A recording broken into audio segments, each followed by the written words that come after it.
Tenho esperado que viesses a mim. Tenho esperado que me fales. Tenho esperado que estivesses assim. Eu sei bem o que tens vivido. Sei também que tens chorado. Eu sei bem que tens sofrido,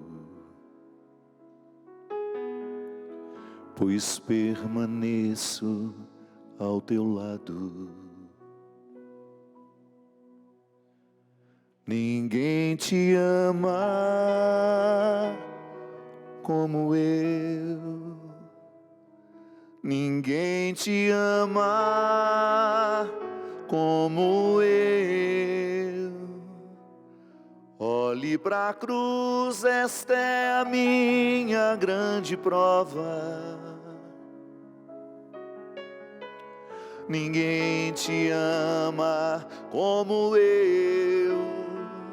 Ninguém te ama como eu. Ninguém te ama como eu. Olhe pra cruz, foi por ti, porque eu te amo. Ninguém te ama como eu.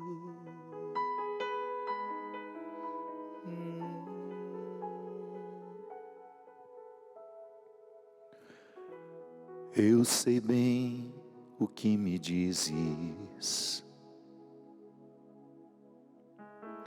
ainda que nunca me fales. Eu sei bem o que tens sentido, ainda que nunca me reveles. Tenho andado ao teu lado, junto a ti permanecido. Eu te levo em meus braços, pois sou teu melhor amigo. Ninguém te ama como eu. Ninguém te ama como eu. Olhe pra cruz, esta é a minha grande prova. Ninguém te ama como eu. Ninguém te ama como eu. Ninguém te ama como eu. Olhe pra cruz, foi por ti, porque eu te amo. Ninguém te ama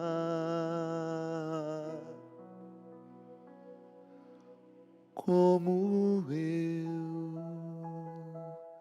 Ninguém te ama. Ninguém te ama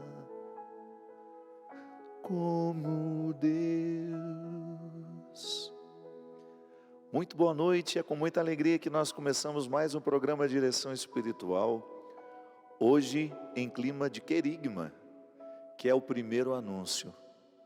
Toda vez que nós queremos falar de Deus a alguém, a primeira coisa que você precisa dizer é: Deus ama você.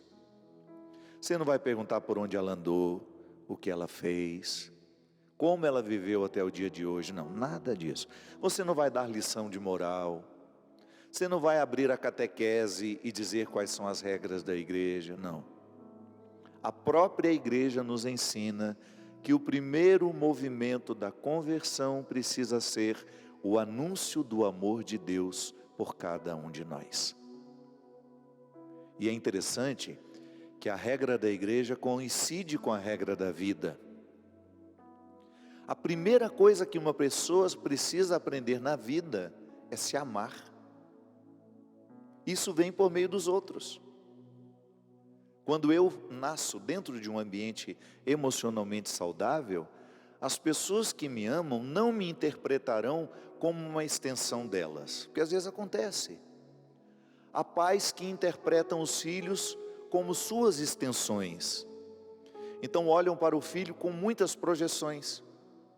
Muitas vezes querem que os filhos façam aquilo que eles não fizeram, que estudem aquilo que eles gostariam de ter estudado e não estudaram.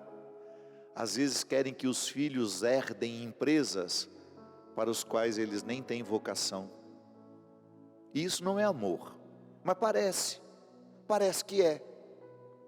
Às vezes eu olho para o outro e imponho sobre ele todas as minhas necessidades, e acho que isso é amor. E com o tempo eu mesmo vou me desmentindo, isso não é amar. A amar é você olhar para o outro e esperar a surpresa que ele pode ser. Educar um filho no amor é isso. É você ir dando terreno para que ele pise, para que ele ande e para que ele mostre quem ele é. Claro que a disciplina será importantíssima e ela não tem nada a ver com não amar. Disciplina é amor. Disciplina é que gera um ser humano equilibrado.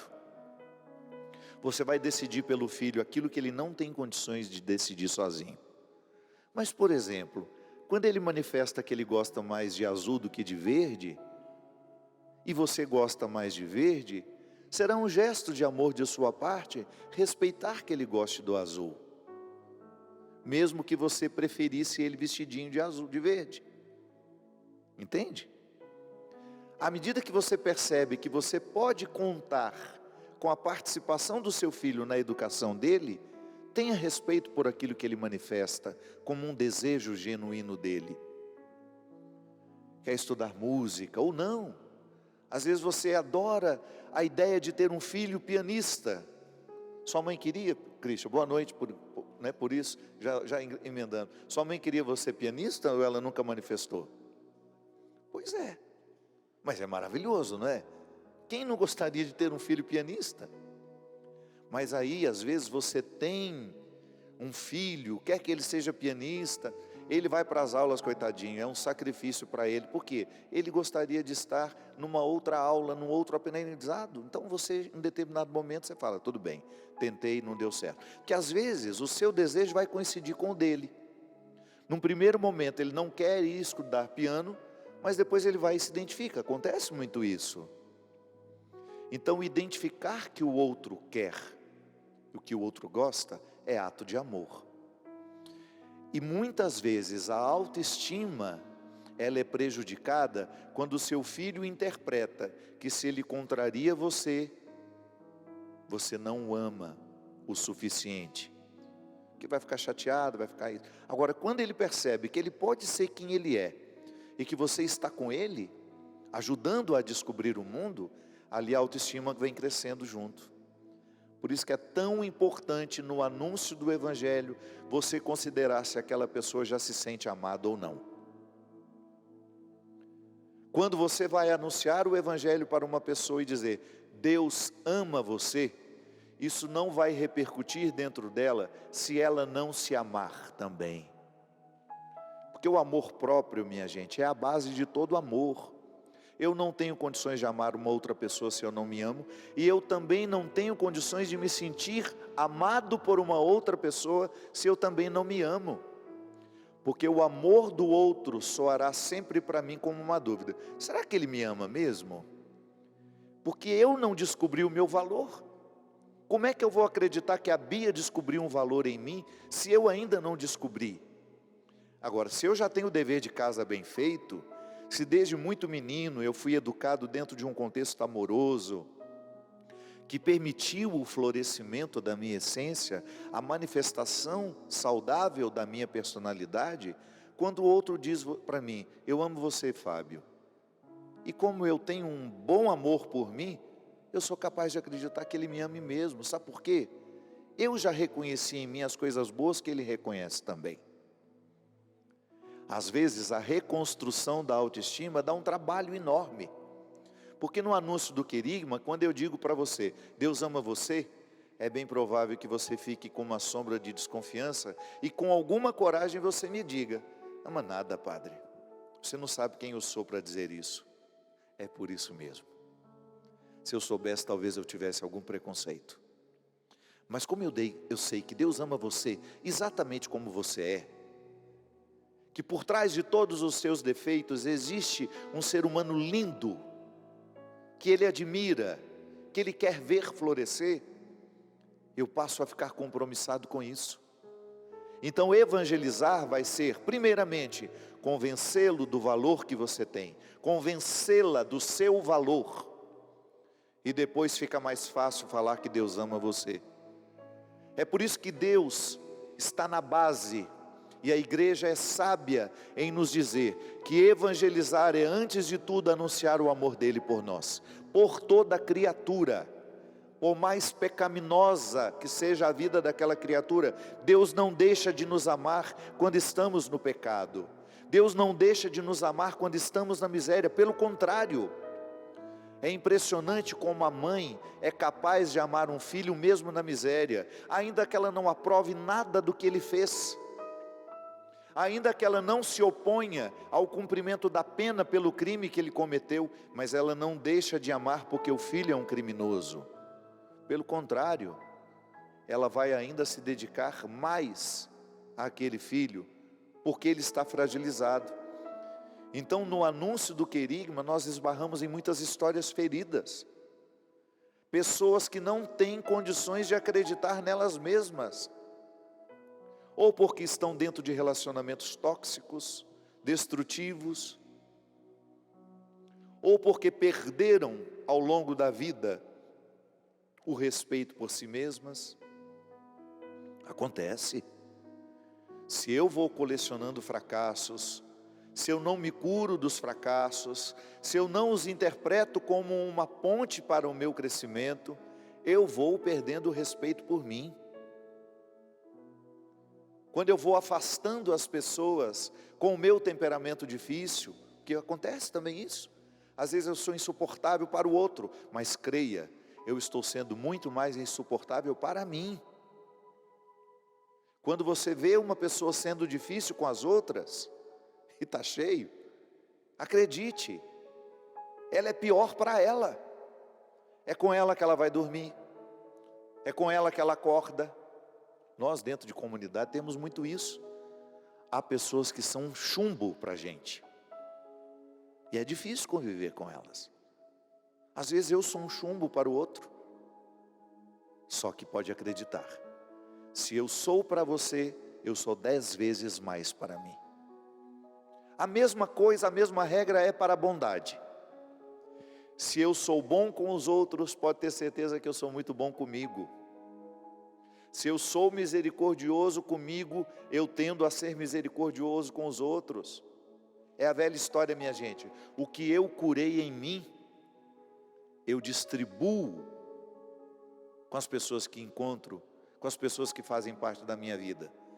Mas aquilo que ainda está doente na minha personalidade, infelizmente eu também distribuo por aí, com o meu mau humor, com a minha arrogância, com a minha impaciência, com a minha língua que não cabe na boca. Você já viu uma pessoa satisfeita com ela mesma fazer fofoca? Você já viu uma pessoa satisfeita com si mesma ter inveja dos outros? Não, quem está feliz consigo tem admiração pelos que estão também. Nós só podemos dar aos outros aquilo que nós temos o costume de nos oferecer. Aquilo que eu dou a você é o que eu costumo dar a mim. Por que eu falo tanto de um Deus misericordioso? Primeiro porque foi minha escola. Graças a Deus, eu nasci num lugar onde uma mulher era devota do coração de Jesus? Era minha mãe. Meu pai não tinha muita religiosidade.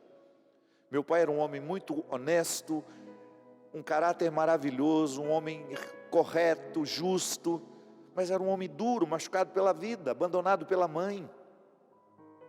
Meu pai era incapaz de fazer um carinho em nós. Ele só fazia quando estava alcoolizado. Porque ele era um homem machucado. Ele só estava dando aquilo que ele tinha. Tanto é que não tenho rancor em relação ao meu pai. Já minha mãe não. A minha mãe era uma mulher extraordinária, que se eu não fosse filho dela, eu queria ser amigo dela. Eu sempre digo, algumas pessoas se aproximavam de mim, da minha mãe, por causa de mim. Mas quando conheciam verdadeiramente a minha mãe, eu era secundário. Então eu cresci num lar misericordioso. Minha mãe era do apostolado da oração, e desde muito menino eu escutava ela falar do amor de Jesus. Eu cresci ouvindo sobre o amor de Jesus, o amor que reconcilia-nos, o amor que busca o que está perdido. Olha as parábolas da misericórdia, olha que coisa linda é a festa da misericórdia aqui na Canção Nova. Por quê? Porque o povo precisa de misericórdia, o povo está machucado com a vida, o povo está machucado pelas suas histórias, as pessoas estão feridas, e a misericórdia de Jesus é capaz de nos curar. Por isso que nós não podemos falar de outra coisa, precisamos falar diariamente de um Deus misericordioso. Sim, preciso falar do pecado, mas eu não posso esquecer que eu só posso falar do pecado porque há um Deus misericórdia. Eu não posso falar do pecado como uma instância condenatória que me faz ter ainda mais repulsa por mim. Que existem alguns pregadores que falam do pecado de forma tão cruel, que não despertam nos corações que escutam o desejo de mudança, despertam o autodesprezo, que é justamente o que o diabo quer, despertam a culpa, é justamente o que o diabo quer. Onde há culpa não há Deus, onde há culpa só há demônio. O demônio é o pai da culpa. Quando você erra, não tem que se sentir culpado, tem que se sentir responsável por aquilo que fez. E a partir da responsabilidade assumida, encaminhar-se para o arrependimento. Isso é divino, isso é sagrado. O que o diabo quer é nos fazer culpados. Por isso que o sentimento de culpa, e a psicologia já confirmou isso, é um dos sentimentos mais destrutivos que o ser humano pode alimentar. Quer destruir uma pessoa? Enche-a de culpas. Construa bastante culpa para ela. Quer destruir o seu filho? Faça-o se sentir culpado toda vez que ele precisar somente se sentir arrependido. Infelizmente nós fazemos isso com os nossos filhos. Numa tentativa de fazê-los entender a gravidade do que fizeram, nós enchemos eles de culpa. Está vendo? Olha isso, olha o que você fez. Isso não resolve. Uma coisa é você amorosamente me fala, diz: meu filho, você prestou atenção nas consequências do seu erro? Atingiu tanta gente, você quer isso para você? Isso é de Deus. Agora, apontar o dedo e encher o outro de culpa, isso é diabólico. É tudo que o diabo quer, que nós estejamos culpados. E não é sem motivo que o diabo trabalha por meio de nós. Padres, bispos, freiras, pregadores. Quando você vê um discurso, quando você vir um discurso enchendo o povo de culpa, cuidado com ele. Infelizmente aquele sacerdote, aquele padre, aquele ministro da palavra, ele pode estar pregando as suas neuroses e não o Cristo que nos reconcilia. Então, minha gente, a nossa experiência, ela precisa ser purificada o tempo todo. A nossa vida espiritual precisa nos encaminhar o tempo todo para o amor de Deus. Eu preciso me sentir amado por Deus e por isso eu preciso ter amor próprio. Sem amor próprio eu não vou acreditar nem no amor do outro, muito menos de Deus. É isso. Quero aproveitar mais uma vez para convidar vocês das cidades que eu vou me referir aqui, para estarem comigo na Semana das Mães. Nós estaremos com um show de banda lindo, viajando pelas seguintes cidades. Dia 1º, Recife, Teatro Guararapes. Vamos lá fazer uma festa linda para as mães.